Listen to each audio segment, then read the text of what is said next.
here for his actions during Operation Metro Surge. You really think that he got sent to Texas because of his job? You really think that? Or maybe it's just conveniently closer to the Mexican border. How ironic. All righty, so that is something we are watching carefully. We'll make sure that we report to you at Katie Fang News what happens, but I wanted to make sure you had the details because like we do here, we go beyond the headlines. Let's move on to the next important topic in the smorgasbord of stupidity. Once again, Donald Trump, convicted felon Donald Trump, has decided to piss off one of our great neighbors. That is Canada. Here is the latest when it comes to the tariff war that we are in with Canada. Because talks on Friday between Canada and the United States failed, we now have a dollar for dollar match by Canada to any of the tariffs that are being imposed by the United States. Now, Prime Minister Mark Carney of Canada announcing that we are now at war, as in Canada, with the United States because of convicted felon Donald Trump's attack on that country with his illogical and stupid and absolutely draconian tariffs that he's trying to impose. Take a listen to Canadian Finance Minister François-Philippe Champagne. What a name, folks. François-Philippe Champagne. Listen to what he had to say about these tariffs. Those tariffs will have real consequences for Canadian workers, businesses, and communities across our nation. Canada must respond. And today we are in a proportionate, targeted, and strategic way. Today I'm announcing that Canada will match the United States tariffs dollar for dollar, rate for rate.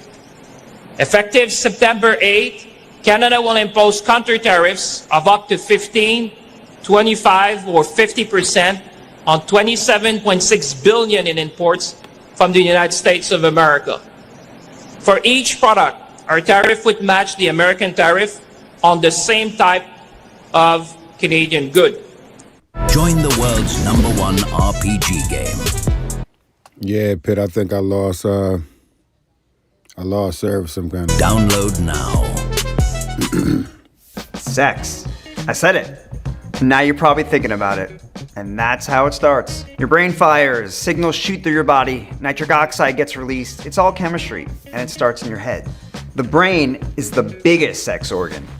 That's why ED can start up here, and why treatment that ignores the mind is only doing a... How dumb do you have to be to pick a fight with Canada? I just want us to stop for a second and think about the stupidity of felon Trump. That of all the countries that we want to be picking a fight with, they're going to pick it with Canada. I mean, we share a fucking border with Canada, but this is what we're going to do. So think about this. Carney said, quote, "We have recognized from the start that America has changed. We recognize that sometimes its signature is written in pencil."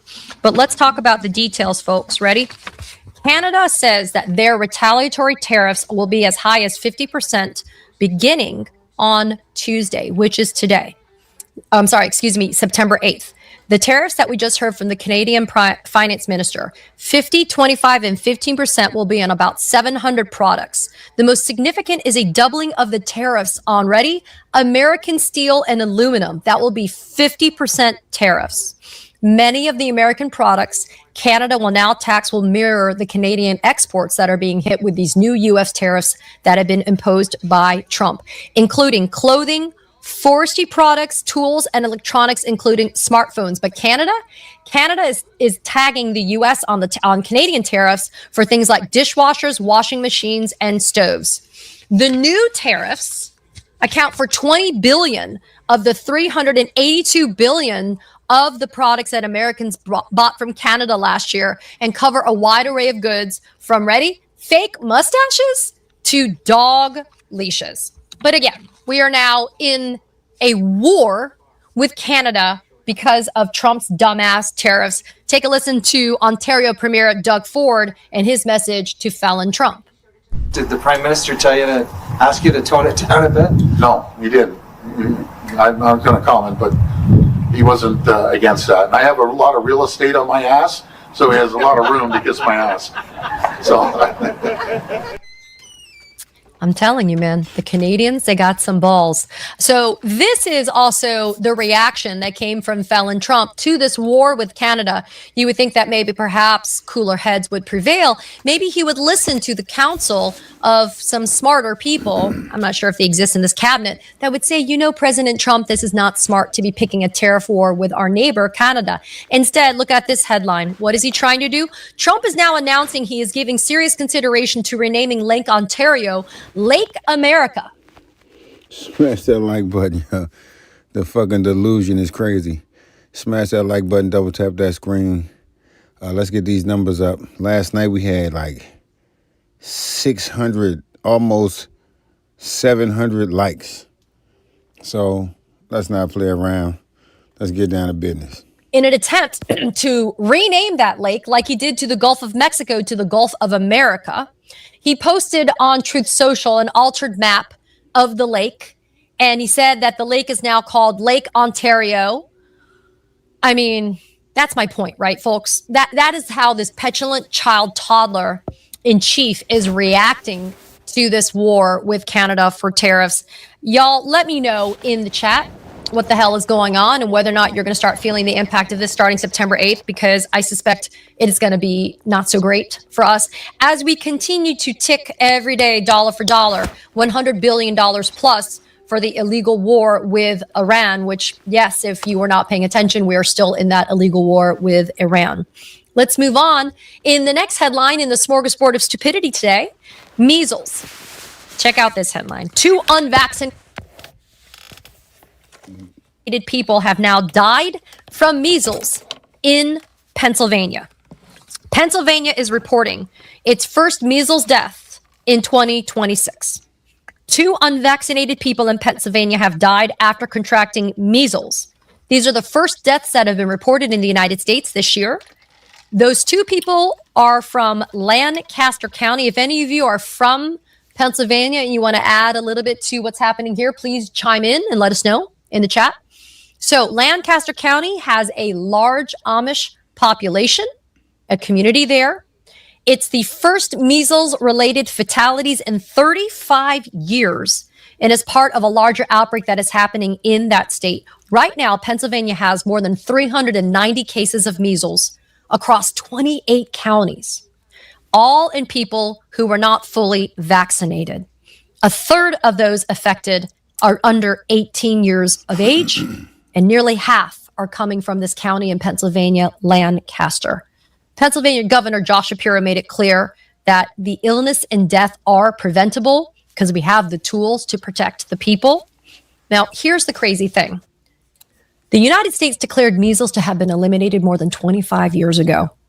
But now, courtesy of HHA Secretary RFK Jr. and his brain worm, we now have declarations as recently as, last week, that you don't need the measles, mumps, and rubella vaccination. You'll recall last week here at Katie Fang News, we had the amazing Dr. Vin Gupta to talk about why you need vaccinations for your children, especially. Let's talk about the kids because this is very important. In 2025, the U.S. recorded its highest number of cases in a single year since 1991. This July, we have already surpassed the 2025 total for measles cases. So far, as of now, August 25th, the CDC has reported more than 2,700 cases of measles so far this year. Measles is highly contagious. It can lead to pneumonia, brain swelling, and other short and long-term health problems. People, it could be easily remedied. I want to actually share this with you because public health experts are worried because we have now begun the school year, and children are now going to be having more opportunities to spread measles as a virus amongst unvaccinated children. Earlier this month, as I mentioned, Trump made this obscene, stupid lie and this claim that when you give the MMR vaccine at the same time, that it's going to be lethal. And of course, RFK Jr. and his brainworm did not correct that, did not help that. In fact, they continue to spread misinformation about vaccines. This is interesting. RFK Jr. reached out to state officials in Pennsylvania this morning to say that we'd like to send staff to help you control the outbreak. Governor Shapiro said, no, thank you. I was very, very blunt with him, according to Governor Shapiro. I made very clear your actions and the rhetoric that comes from you in this administration are having a negative impact on communities across America, particularly in Pennsylvania. Now, listen, roughly 1 in 5 unvaccinated people in the U.S. who contract the virus will end up in a hospital. And the virus is especially dangerous for children. Up to 3 out of 1,000 children will die from measles due to the respiratory and neurological complications that they have. So, while our kids are going back to school, we now have the highest number of measles that we've had since I don't know how damn long. And you guys know that I struggle here in Florida because I'm in Florida. Check out the headline that just happened.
Download for free.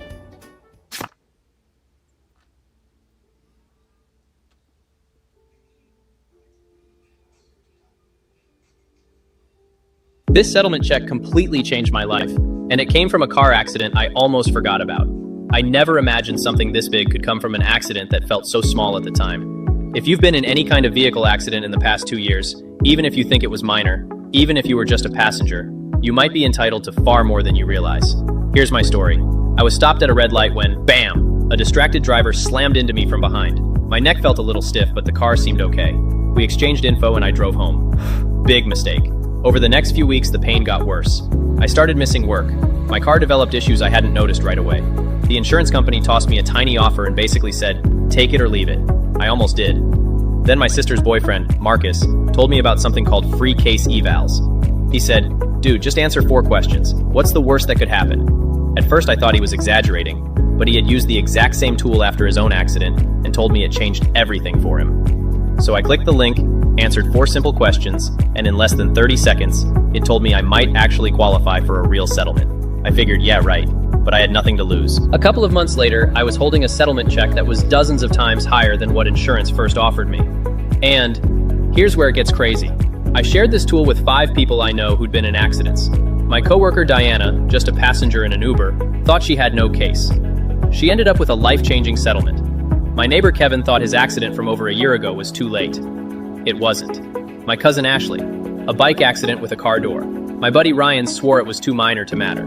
He was wrong. Even my mom's friend Janet, she's in her late 60s, barely uses technology, but with some help, she filed, and was shocked at the result. 5 people, 5 different situations, and all of them discovered they were entitled to way more than they thought. Here's what nobody tells you. Insurance companies have one job, to pay you as little as possible. They count on you not knowing your rights. But this tool changes everything. You don't need to understand law. You don't need to hunt for some random attorney. You just click the link below this video, answer 4 basic questions, and it instantly checks if your case qualifies. If you do, they connect you with a specialist who handles everything. No upfront fees, no court dates, no fighting insurance companies yourself. A year ago, I would have accepted that tiny insurance payout and considered myself lucky. But knowledge is power. Diana was just a passenger. Kevin thought his case was expired. Ryan thought his was too minor. Even Janet, who can barely send a text, discovered what was possible. The craziest part, most accident victims leave massive amounts of money behind simply because they don't know a tool like this exists. Insurance companies love when you stay in the dark, but you're watching this video right now, which means you don't have to. Whether you were driving, riding as a passenger, walking, cycling, or even in an Uber. If someone else caused your accident in the past 2 years, you deserve to know what you may actually be entitled to. Don't make the same mistake I almost made. Don't let insurance companies dictate what your pain is worth. Click the link below, answer 4 simple questions, and see if your accident qualifies. If you do, the free case evals team does the heavy lifting for you. You just wait for answers. Thousands of people across the country have already done this and discovered settlements they never thought possible. Imagine the relief of finally covering bills, paying down debt, or getting back on your feet after such a stressful experience. But you'll never know unless you check. The clock is ticking. Don't wait until it's too late. Click the link now and discover what your case might really be worth. Free case evals. 30 seconds, 4 questions. Start today.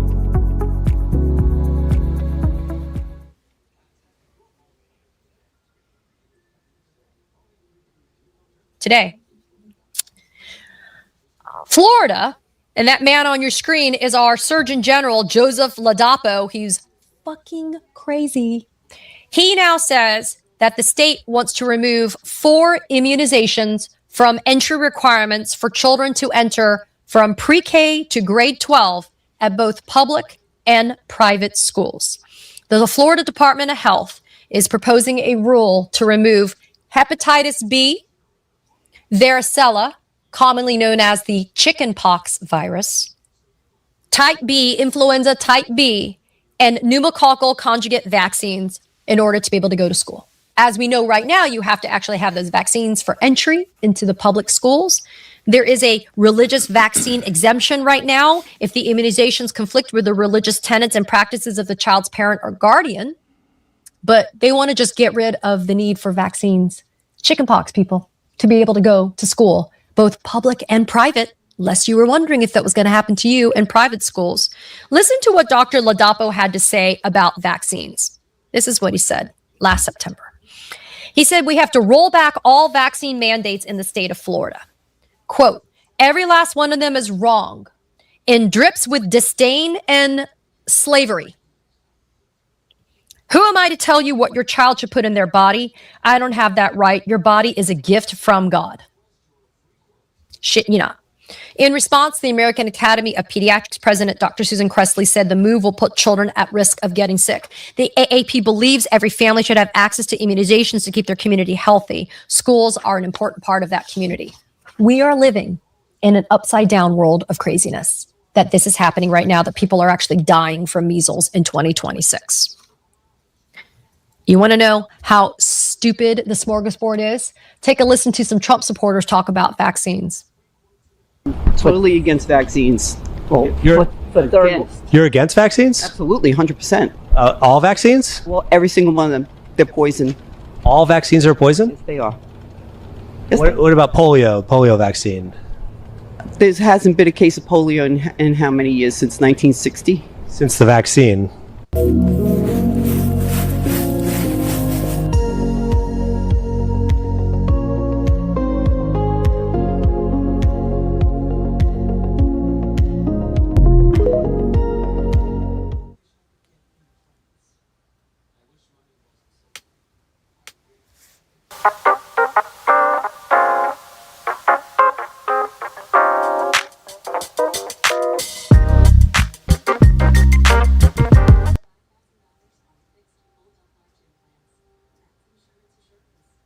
Yeah.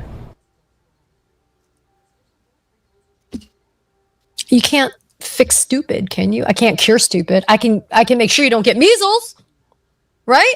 But I can't cure your stupid. And this is why we have this asshole in the White House, right? That what you just saw. I mean, it's just the stupidity is profound. And please don't come to me and say we can reach those people. We can't reach those people. They're beyond reaching. Some good news in the smorgasbord of stupidity. Do you remember I covered here at Katie Fang News yesterday that the father of a USS Lincoln sailor who had been taken into immigration detention custody by CBP and ICE, while his son is working 12-hour plus shifts for a 250-day deployment on the USS Lincoln, that his father had been arrested, a handyman in Key West who had been in the U.S. for 19 years, who hadn't committed any crimes and was here on a work visa, that he got picked up on the way to the mechanic with his car. Not in a drug den, not committing a crime, not killing anybody, not doing any violent crime, driving his car to the mechanic. Guess what? He got released from immigration custody.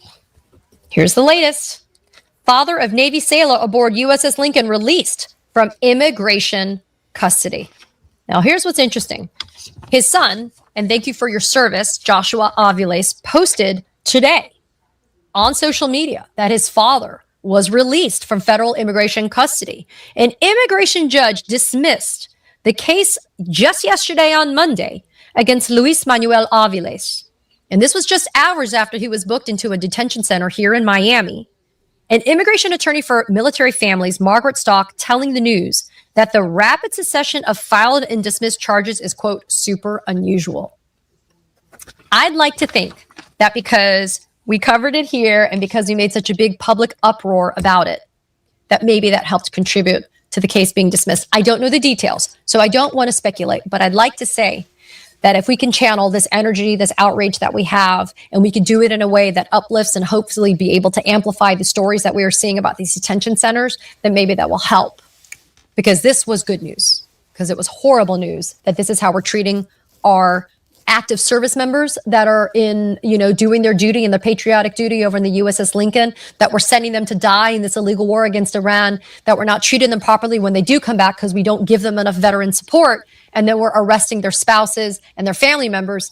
I think that we should always try to be able to amplify their stories.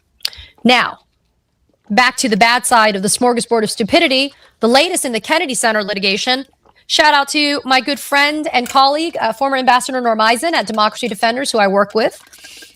Here's the latest. According to the Trump administration, they told a federal judge today that if you don't let that $250 million renovation project move forward, and if you don't allow Trump's name to be inscribed to say thank you as recognition for his role in the stuff he's done for the Kennedy Center, without those efforts, quote, the center will deteriorate further into an unsafe, decrepit structure that will be required to be taken down. Look at it on your screen.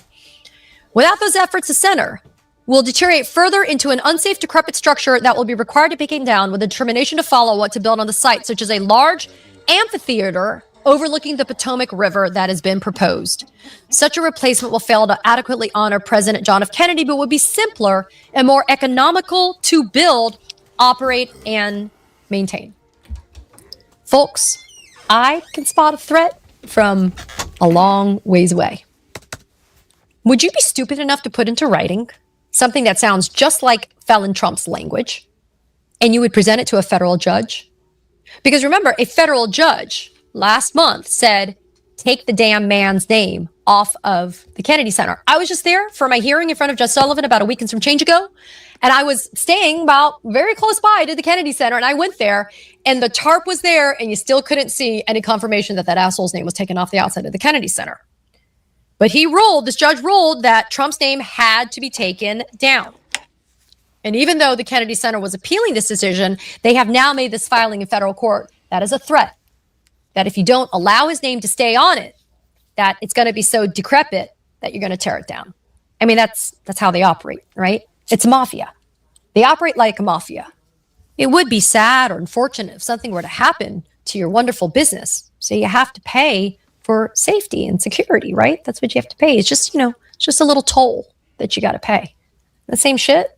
But it's wild. You wouldn't think that they'd be able to do that with a federal judge. And yet that's what they put. That's what they put in filings these days. That's how brazen they are with the corruption. Because they think that we either don't care, they don't think we're paying attention because there's so much of it, or they don't think that we're able to vote them out of office. They underestimate us on all fronts. So that is our smorgasbord of stupidity for today, August 25th, 2026. Two things. If you haven't subscribed. If you haven't gone that way, so look, Sydney, I'm doing right.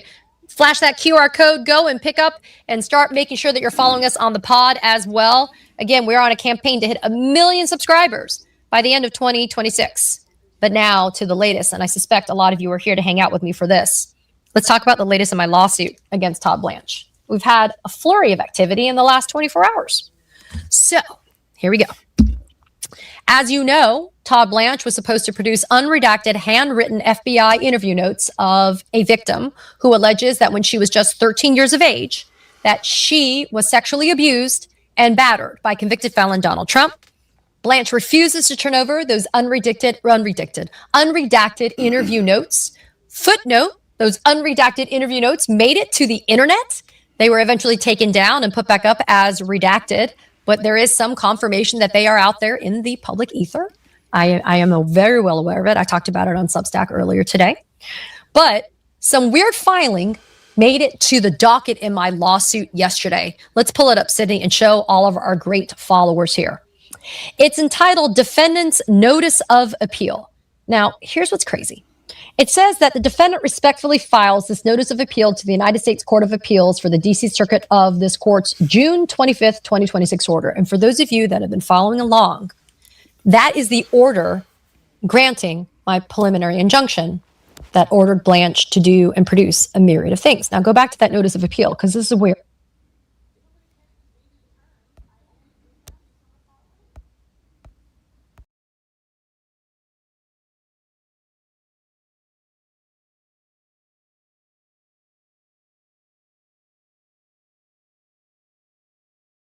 This is absurd. In the view of the United States, whether the district court's June 25th, 2026 order is appealable is, quote, inconclusive. Accordingly, the United States submits this protective notice of appeal to the extent that any aspect of the order grants plaintiffs injunctive relief. It is immediately appealable under this 28 U.S. code. 3 reasons guys regret trying Rougiette Ready. 1, it kicks in way faster than expected. Rougiette Ready dissolves right under your tongue and starts working in about 15 minutes. 2, it can stay active for up to 36 hours. 1 dose is designed to stay in your system longer. That means more flexibility, less pressure, and no need to plan intimacy. 3, it supports both mental and physical performance. Rougiette Ready is formulated with ingredients to target both arousal signals and support blood flow. It's a more complete approach than the usual single ingredient options. Let's just say I noticed the difference. And so did he. Best part, it starts as low as $8 per dose. Curious if it's a fit for you? Take the quiz in minutes at rougiette.com.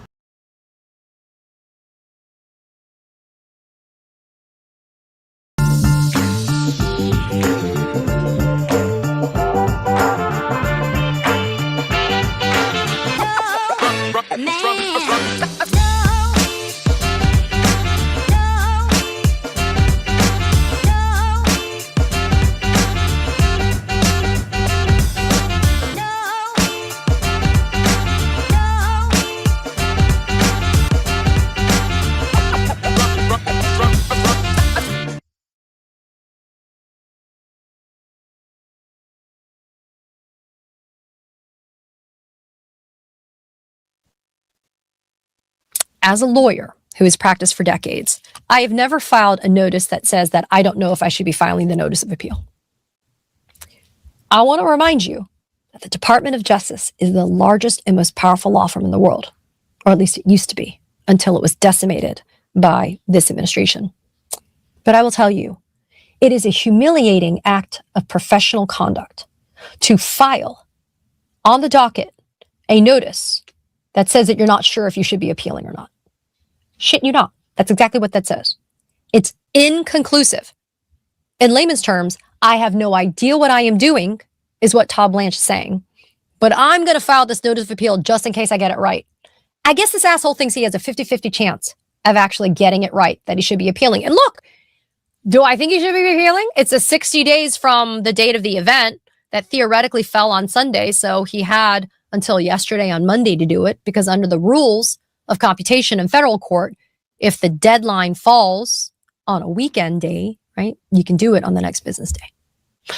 But what the hell? You don't know if you should be filing an appeal. And so what has happened since then is they have done this appeal, and then the DC Circuit Court of Appeals has instructed Blanche to be able to basically send things. But here's the thing. There's no stay, meaning he hasn't gotten a pause from the appellate court to comply with what Judge Sullivan ordered him to do. Sydney, can we pull up that minute order from the docket and show our folks here?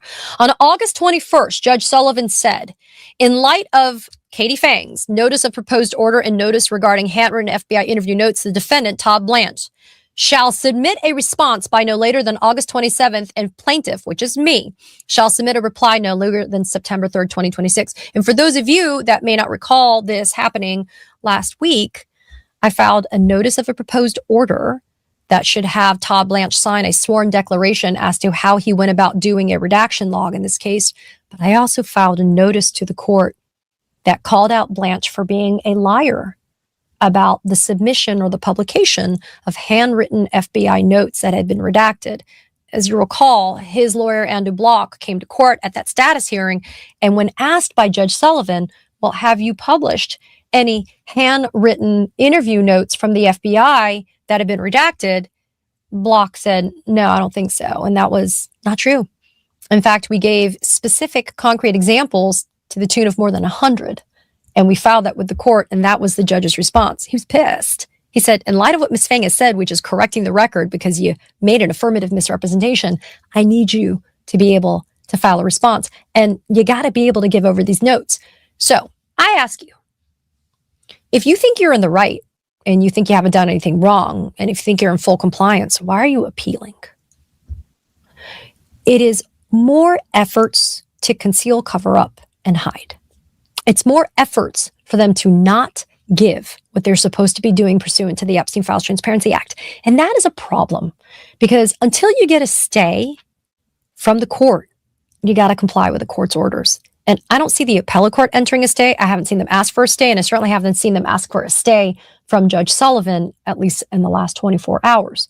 So there's a lot of bizarre activity, like I said, happening on the docket in my case. I wanted to make sure that you had it. I haven't talked about it yet. In fact, you guys are the very first people with whom I'm having this conversation. So I wanted to make sure that I saw what was the end of this activity, which I think was the end of them doing it for now. Haven't seen an actual appeal being filed. Haven't seen them try to get an administrative stay or anything of that nature. So I'll keep you posted, folks. But for now, they're not even sure if they should be appealing in the first instance. I don't really find it to be reassuring. He's supposed to be the Attorney General for the people, but he's not. Here's the other headline that's Epstein related, and this is very important. Pull this one up, please. Judge rejects Ghislaine Maxwell's request to overturn her conviction. Now, I'm going to pull this up for you because this is important. Judge Paul Engelmeyer, who has been the presiding judge over Ghislaine Maxwell's criminal case from the Southern District of New York, was ruling, and this is what the denial is, on Ghislaine Maxwell's motion to basically overturn her conviction. And I want to read what he said. It's a long opinion and order. It's 67 pages, and I'm going to do some details of it tomorrow here at Katie Fang News, but I wanted to make sure you got this breaking news tonight.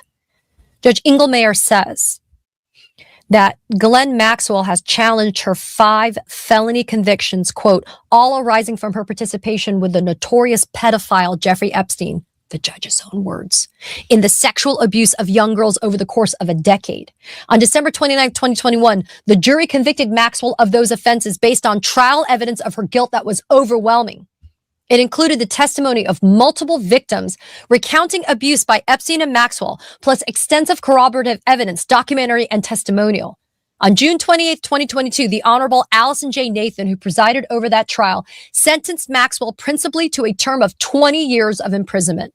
The Second Circuit then affirmed Maxwell's conviction and sentence, and the Supreme Court later denied her petition for certiorari. Maxwell, heretofore represented by able counsel, now moves pro se to vacate her conviction and sentence. Her claims are all meritless, and all or almost all are frivolous.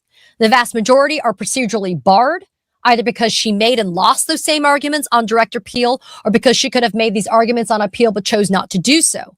And the purported new evidence, which she points to, principally materials released under the Epstein Files Transparency Act, is largely irrelevant to the charges against Maxwell and does not support her claims. On the contrary, to the extent they're relevant, far from exculpating her, it actually incriminates her or reinforces the correctness of the legal rulings Maxwell challenges. The court accordingly denies Maxwell's petition. This is really important, people. Let me tell you why. For the longest of time, there was an inability to be able to access a lot of stuff that was going on with Maxwell's case file. And as I covered here last week, you heard that parts of that case file were unsealed by another judge named Loretta Preska, including grand jury records that were provided by the late Virginia Giuffre's lawyers to the SDNY for purposes of indicting Jeffrey Epstein. This is now the denial of this post-conviction motion that was done by Ghislaine Maxwell pro se, meaning she didn't use her lawyers to do it, which she has. She did it on her own. This now is the nail in the coffin of this appeals process for her. And look, could she continue to try to do it? Sure. But when these things happen and when these types of challenges are denied, it puts a finality to it. She's still serving her sentence, albeit at Club Fed in Texas, courtesy of Attorney General Todd Blanche. But it also means that access to this information becomes easier. Caveat, who holds this information? The DOJ. So as we learned from the unsealing of records last week, in large part to the valiant efforts of Julie Brown and the Miami Herald to get those things unsealed, the DOJ holds a lot of those records. But in this instance, can't ever say, if you're Ghislaine Maxwell, that you can object to more of these records being put out because you had a pending motion and that it might impact in some negative way your attempts to get relief. I hope you people understand that it may seem like this is taking a while, which it does, right? I mean, we're talking about a woman who went to trial back in 2021 and was sentenced in 2022. But we are chipping away. We're chipping away at this wall that they've put up around this information. My lawsuit, these types of things, the lawsuit from Julie Brown and the Herald and others, this is how we chip away at it. And the more access to the information we get, the better that we're able to cross-reference, right? And sleuth on our own and put together all of this information so that you can get it and that the victims and the survivors can get it and that we can call out the people that were complicit with Epstein, Maxwell, and others. Because what has Todd Blanche done? He's made it clear that he's letting people self-identify as victims, either themselves or through counsel, which means we're at the point where everybody will self-identify as a victim and we'll never have anybody to prosecute or investigate, right? So this is a big, big piece of news that I'm sharing with you about Ghislaine Maxwell's motion being denied. Yes, we are never going to stop. We are not going to stop.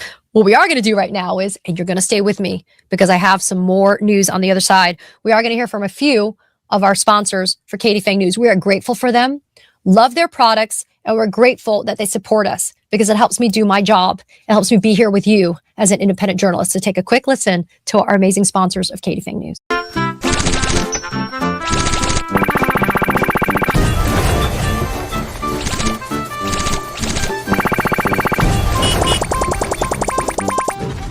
Whiteout Survival. Play free now.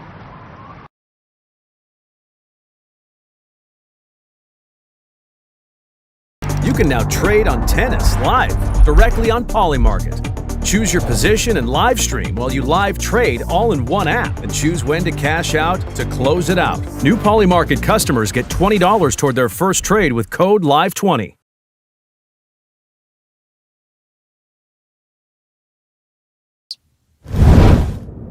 Party holding the information almost never volunteers it. That's true in a courtroom and it's true in your mailbox. So I want to be very clear about something. Most Medicare agents get paid more for putting you in certain plans over others. They have an incentive to steer you, and most people have no idea it's happening. A woman in Indiana went to the company she'd worked with for years and asked for a lower price. They ran her through medical underwriting and denied her. What they never mentioned was a rule in her state that would have let her switch with no medical questions at all. A chapter advisor found it. Same coverage, about half the price. That's exactly why Chapter exists. Independent Medicare advisors, the only Medicare advisors that compare every plan nationwide. They look at your doctors, your prescriptions, your life to show you what plan fits best. If you're already on the right plan, they'll tell you directly. If you're not, they'll help you switch. Seniors who found better fitting plans with Chapter last year saved an average of $1,100. Free.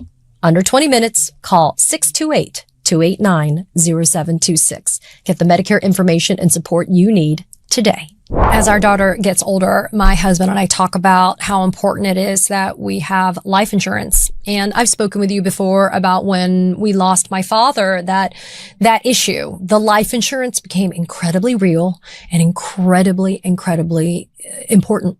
to acknowledge. And sometimes it's an uncomfortable conversation, and yet it's one that needs to be had. And that's why when you think about something like Ethos, getting life insurance so fast and easy, you have to appreciate it. It's 100% online.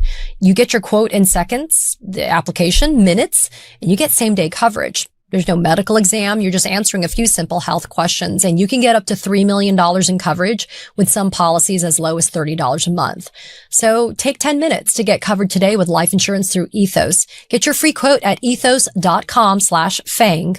That is ethos.com/FANG. My last name, it's spelled PHANG. Application times may vary and rates may vary. We are back. Alrighty. So just wanted to close out today at Katie Fang News Sidebar Live with a tribute to Dolly Parton. This year has been a challenge, and this sucks to say that Dolly Parton has now left us at the age of 80. For those of you that didn't know, she was the queen of country music and somebody that had this self-deprecating humor and was larger than life, although she was tiny. I met her in the halls of Telemundo when she did a New Year's Eve special with Miley Cyrus. And she was tinier than me. And she was just jaw-droppingly beautiful. It was just one of those incredible moments. But I wanted to play part of an interview that she did where she talked about her support for the LGBTQ plus community. I want you to listen to her own words because I feel like it'll give you some context of the kind of person that she is, because she was an advocate fiercely for all the right things. Take a listen. I keep saying, well, if you're the fine Christian that you think you are, why are you judging people? Why are you, that's God's job. We're not God. We're not judges. We're supposed to love one another. We're supposed to not judge, and we're not supposed to take vengeance on other people. That's God's job. So I got too much to do on my own, try to do God's work too. I mean, not to, to get into trying to do all that. So yeah, I suffer for everything I do. I'm not out to make any, I just think that we should be more loving, more caring. We are who we are. If you're gay, you're gay. If you're straight, you're straight. And you should be allowed to be, how you are and who you are. Right? Who are we to judge? I mean, it was really beautiful for her to share that sentiment. She was a huge advocate, spending so much money to support causes. Just really a huge loss. Her family saying that she died peacefully today, August 25th, in Nashville at the age of 80. They have not released a cause of death. She had been reportedly having some health issues, things that were causing her dehydration and dizziness, for example. She wasn't able to do her 6 shows in December of 2025 at a residency at Vegas's Caesars Palace.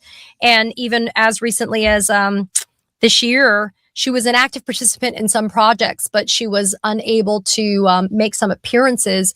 But by her own admission, she was, trying hard to be able to do them. Did you know that many of her 25 #1 country singles were self-penned? This woman was incredibly talented. She acted in movies. Y'all remember her from 9 to 5, The Best Little Whorehouse in Texas. How about Steel Magnolias? That movie, when it comes on, I will sit down and watch. It's one of those that I will never pass by. I didn't know this, but Dolly Parton was also a producer. She had producer credits. In partnership with her former manager, Sandy Gallen, she, as in Dolly Parton, launched the hit TV series Buffy the Vampire Slayer and the Steve Martin, Diane Keaton series, The Father of the Bride movies.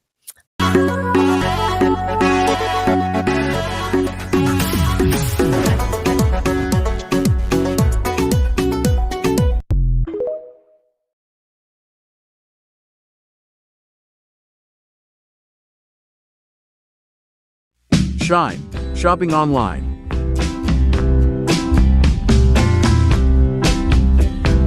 Try it now.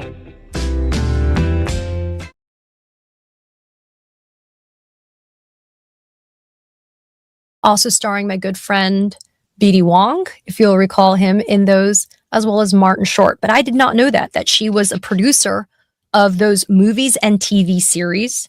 Her theme park, Dollywood, let me know in the chat if you actually went there. It Pigeon Forge, Tennessee, not far from her rural home of Silverville. She was inducted into the Country Music Hall of Fame in 1999, joined the Nashville Songwriters Hall of Fame in 1986, and the Songwriters Hall of Fame in 2001. She was a National Medal of Arts honoree in 2005 and a Kennedy Center honors recipient in 2006 when it was the real Kennedy Center. Okay. Born the fourth of 12 children in poverty. She was born January 19th, 1946.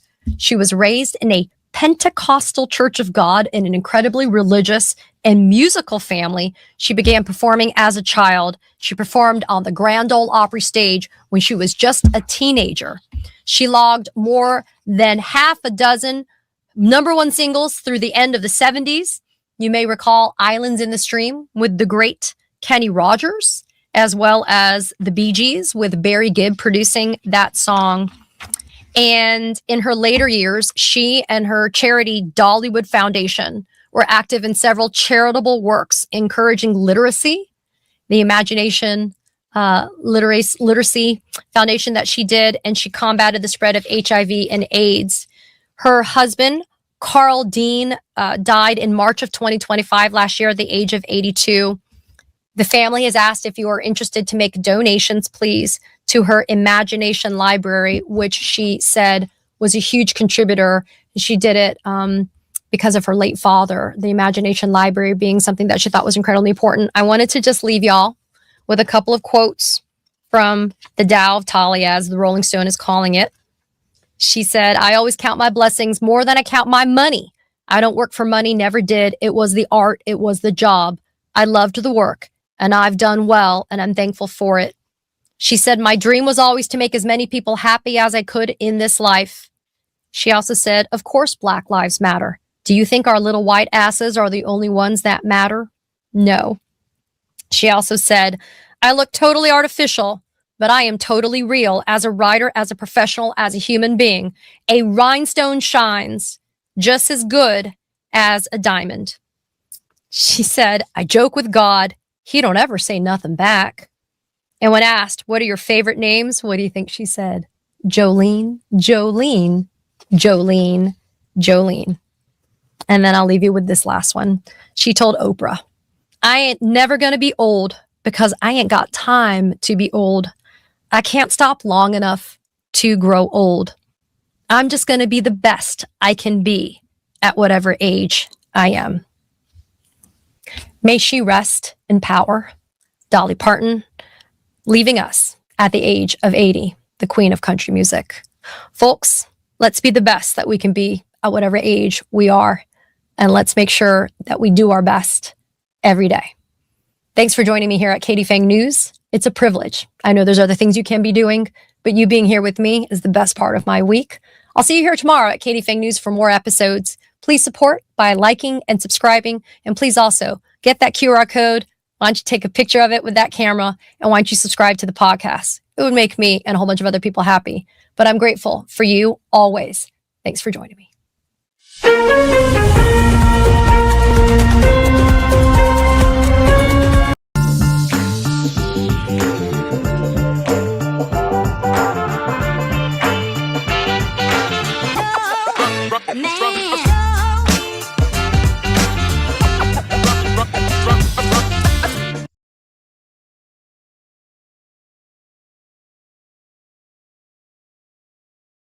Once this video's done, I'm going to give you the legendary Alice for free.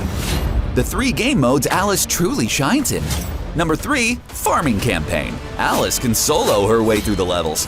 Number 2, Arena. Alice is an amazing damage dealer and skill manipulator. Moving on to number 1, Dungeons. To progress in Raid, you need quality gear, and you get this gear by farming dungeons. Alice will help you pretty much everywhere. Use promo code GETALICE and get the legendary Alice for free.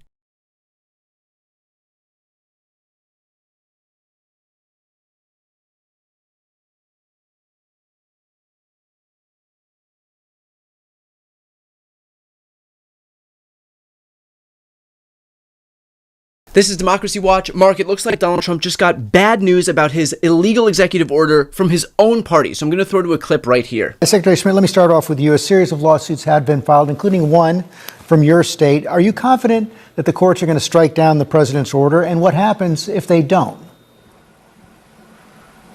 I am confident of an outcome in our favor. Americans should rest assured, despite all the back and forth in the courts that we will inevitably see, despite all the back and forth in the press, that Pennsylvania, the birthplace of our republic, and Governor Shapiro are going to stand up for our voters and know that the Constitution is on our side. And Stephen Richer, you've made the point that in your state it isn't even necessary. Well, in some ways it's not, because we have some of the underlying features that President Trump aspires to have in all elections, which is that we have documented proof of citizenship requirements in Arizona. We have a mail voter list that you have to be on in order to receive a mail ballot.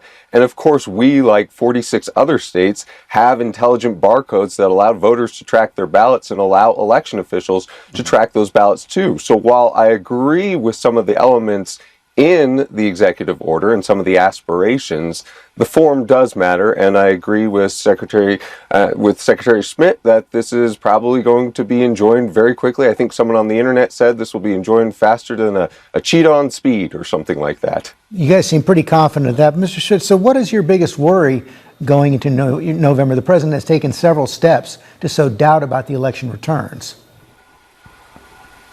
I would say my biggest concerns are twofold. One, that things like this cause some degree of confusion. We want voters to know that the election is going to be free, fair, safe, and secure, and that everyone knows what the rules are prior to going into this. So confusion is never a positive thing unless you are seeking to sow distrust in the outcome of an election.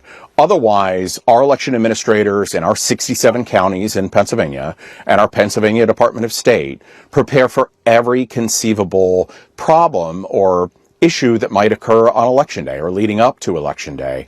It's just that now we're in a slightly different realm where the inconceivable is something that is very much on the table that we have to prepare for. So that was Al Schmidt, the Republican Secretary of State in Pennsylvania, and Stephen Richer, who is the former Maricopa County reporter. Both of them don't exactly have high hopes for Trump's executive order. Can I have your reaction to what they just said? Yeah, I mean, they're absolutely right. I mean, this executive order was unconstitutional from the moment he started speaking till he finally put his ink on the page. It is illegal. It's unconstitutional. It's an outrage. It is a power grab. I mean, use whatever term you want. But the fact is, the president of the United States plays no role. That's what a federal court said in the conduct of elections. That is granted to the states, and Congress through legislation can override the states. But you know what? Donald Trump standing in the Oval Office and signing an executive order to try to effectively shut down vote by mail, effectively disenfranchise tens of millions of Americans, effectively, by the way, create a list of people who he wants to be able to vote and people he doesn't want to be able to vote. That is not going to survive first contact with federal courts, and I am proud to say I am responsible for its first contact with federal courts. Within 24 hours after he signed that executive order, my law firm and I personally had filed a lawsuit in Washington, D.C., to challenge us on behalf of the Democratic Party. 4 more lawsuits have piled in afterwards, both in Washington, D.C., where we filed ours, as well as George Stephanopoulos was referring to, cases filed by a group of states in Massachusetts federal court. Look, however you slice it, whether it's Democrats or Republicans who are speaking, whether it is a judge in D.C. or a judge in Massachusetts, Donald Trump's illegal and unconstitutional power grab is not going to succeed. I think it's especially important that you noted that you are the one who filed a lawsuit against Donald Trump's illegal executive order. If for anybody watching right now, if you're not yet subscribed to Democracy Docket, which is the news outlet Mark founded to focus on everything voting and election, this is a very small and easy way to show some appreciation for the invaluable work that Mark is doing, not just in the media space, but also in the courts. I mean, this would not be happening if it wasn't for him leading the way right now. So a small step, again, that we can all take to show some appreciation, show some support for him fighting, getting on the front lines, is to subscribe to Democracy Docket. I'm going to put that link right here on the screen and also in the post description of this video. Mark, the last time we had spoken about your lawsuit against the Trump administration for this illegal executive order where Trump tries to invalidate mail-in voting despite the fact that he himself uses it, there wasn't yet any states that were adopting his edict. Is that still the case right now? And if so, what does that say more broadly about how these different Republicans across the country might view you as an adversary in court? Yeah, look, Republicans hate me because I fight and they fear me because I win. But in this instance, I suspect there are a lot of Republican AGs and governors and election officials in red states who are probably secretly wishing that I win. Like, they'll never come out and say it because, you know, the only right position for them when it comes to me is to attack me, and attack me. But the fact is, you know, these Republican election officials, they want to run their own elections. They don't want Washington, D.C. interfering. I mean, they certainly don't want President of the United States to be able, through the stroke of a pen, to control who they send mail-in ballots to and how they get them back. I mean, just imagine, Brian, if the shoe were on the other foot and some of these Republican states were facing that from President Obama or President Biden, they'd be beside themselves. So I think that some of them, though they're cowards because they refuse to attack Donald Trump, who is really the source of their anger, they'll take it out on me. They'll mouth the words. They'll say, you know, that I engage in lawfare and that all I do is try to, you know, protect voting rights or whatever else they'll say about me. But the fact is, you know, we are in this world in which very oftentimes I am the one making the strongest defense of states' ability to run their own elections, essentially arguing federalism. And it is the Republicans who historically have been in favor of states' rights and federalism who, because it's Donald Trump, they are just like hiding in the fetal position in the corner of their closets, hoping that that'll all pass them by. I mean, Brian, it's not that different from what you and I talk about all the time with respect to John Thune in the Senate, with the SAVE Act, with Mike Johnson in the House, right? There's just a lack of not even bravery. There's a lack of just even microscopic pieces of spinal tissue to be found in the backbones of a lot of these Republicans. Well, given the fact that, you know, this is an urgent issue that needs to be litigated because as we get closer and closer to the election, this has the potential to throw that very election into chaos. Do you have any indication of how quickly or not quickly this is going to move in court? Yeah, this is going to move fast. I promise everyone that if Donald Trump signed an illegal executive order, we would sue immediately, and we made good on that. And now I'm promising everyone we are going to litigate this at a very, very aggressive pace. I'm not prepared right now to tell you what day, but let's just say if I were the Trump administration and I was assigned to this case, I'd be checking that docket in Washington, D.C. for new filings, because there are going to be more new filings, and the best way to stay informed of them is to subscribe to Democracy Docket, but also when they're filed, Brian and I will be giving you an update on this channel, so make sure you're subscribed here as well. And I'll make sure to put the link to subscribe to this channel right here on the screen as well. So if you're not yet subscribed, 100% free to do so, but this way you can stay on top of our videos together. Mark, why is Donald Trump so hell-bent on eliminating mail-in voting, given the fact that, A, he himself uses it, and so clearly he recognizes that it's convenient, that it's safe, that it's accurate. But B, there are Republican states and Republican voters who use it as well. I mean, Utah is virtually all mail-in voting at this point. And so does he derive that much of a perceived benefit by attacking mail-in voting? What's the rationale here? Yeah, so I think you need to keep two things clear. The first is he is attacking all mail-in voting, right? We know that in the SAVE Act, he wants a ban on all mail-in voting except for people who are out of town or in the military or are ill. This is actually in some ways even more pernicious than that, because this says that the federal government, under his control, that he says is responsive to his every whim, right? This is unitary executive Donald Trump, where everybody's got to report to him. He's saying that they are going to develop a list of who is eligible to vote by mail. And they're going to send that list to the states, and the states have to follow that. And he's going to send it to the Postal Service, and the Postal Service is going to have to follow that. So it's actually quite a bit worse than just saying nobody gets to vote by mail.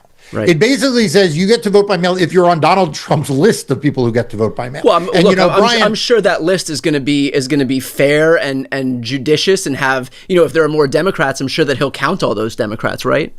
That's right. And, and his supporters are going to say, look, it's going to be based on DHS data.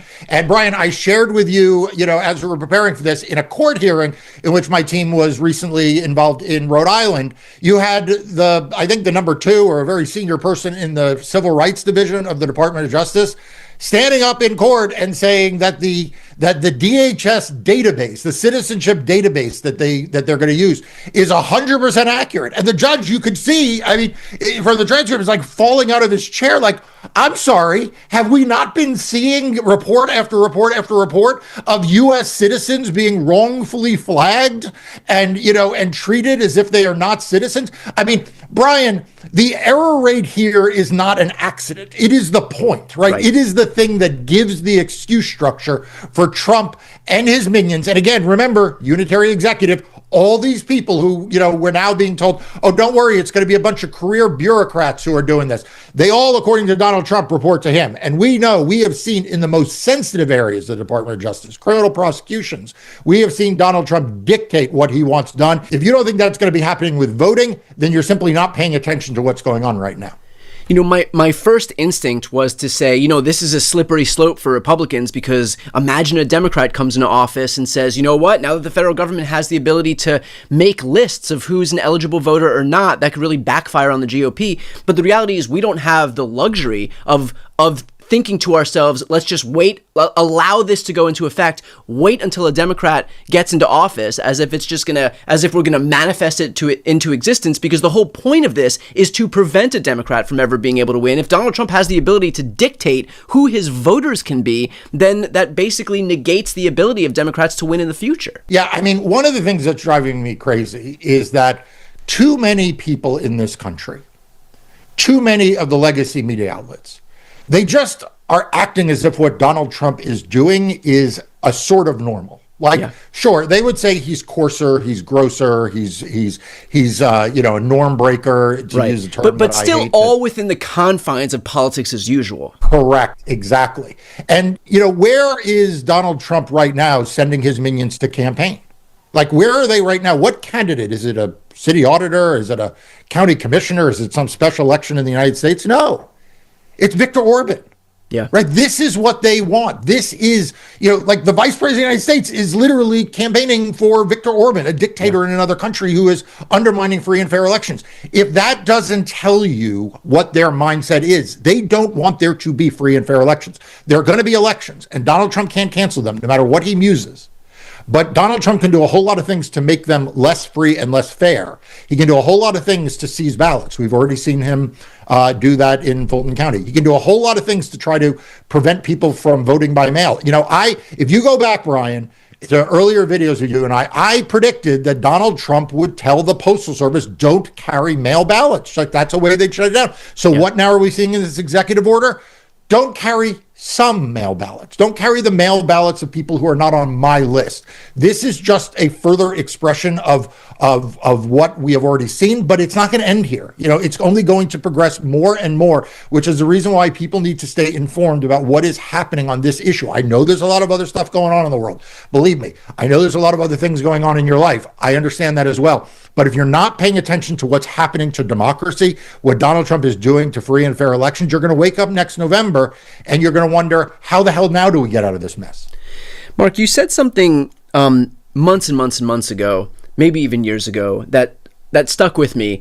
And you said, we get hit with all these cases and we have to be perfect. We have to win 100%, because even if we win 99%, that means we've taken a step back. And so in this instance where Trump is throwing all of this shit against the wall, attacking mail-in voting, attacking voter rolls, wherever he sees some weak link in the chain, going after it, do you have confidence that we are going to be able to be perfect in the lead up to 2026, which is to say, not lose even one of the barrage of cases that we're contending with, which would set us back, because now we are less democratic than we were before, small d democratic than we were before. Yeah, look, you've put your finger on my greatest concern, which is that it's getting harder and harder to win all of the important cases to prevent big setbacks. You and I have talked already about the fact that we're waiting on a number of cases from the U.S. Supreme Court, cases I haven't been involved in. And are we going to win all of them? No, I don't think we're probably going to win all of them. I think the Louisiana redistricting case, the Voting Rights Act case, is going to be really hard. And I think we probably don't win that case. Now, that won't affect 2026, but it'll certainly affect 2028. And so that is part of what eats at me.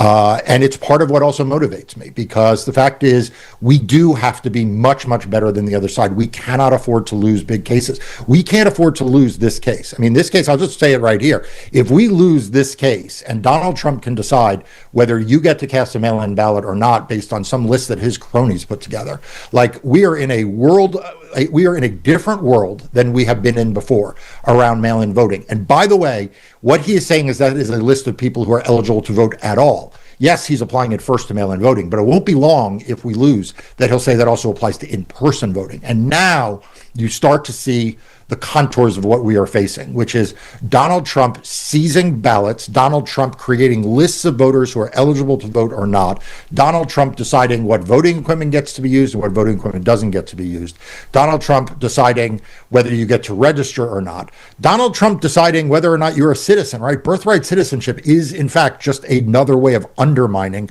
the right to vote, because if you're not a citizen, you can't vote. Like, these are all big stake cases, and I hate to say we have to win all of them, but every one of the ones I just mentioned, we got to win.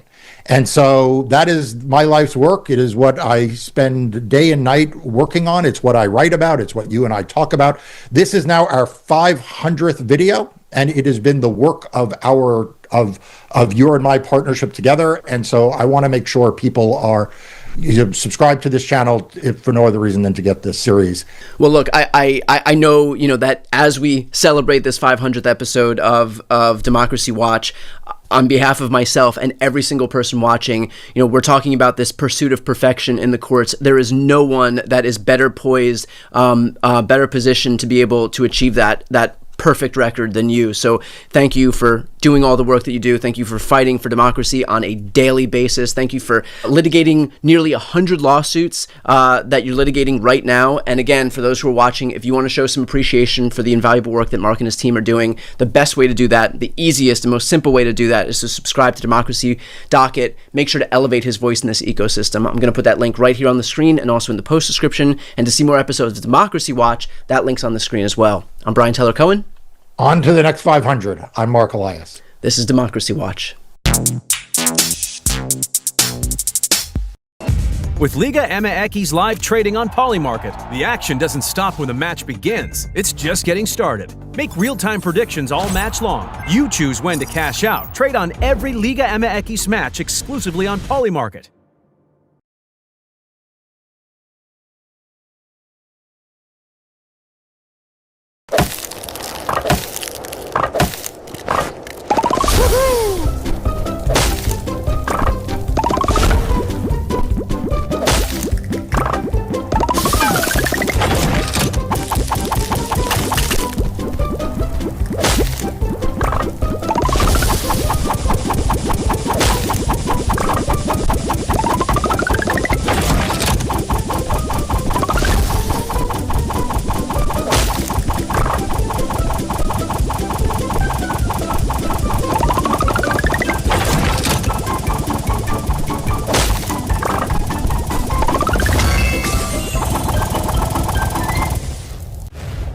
Whiteout Survival. Play free now.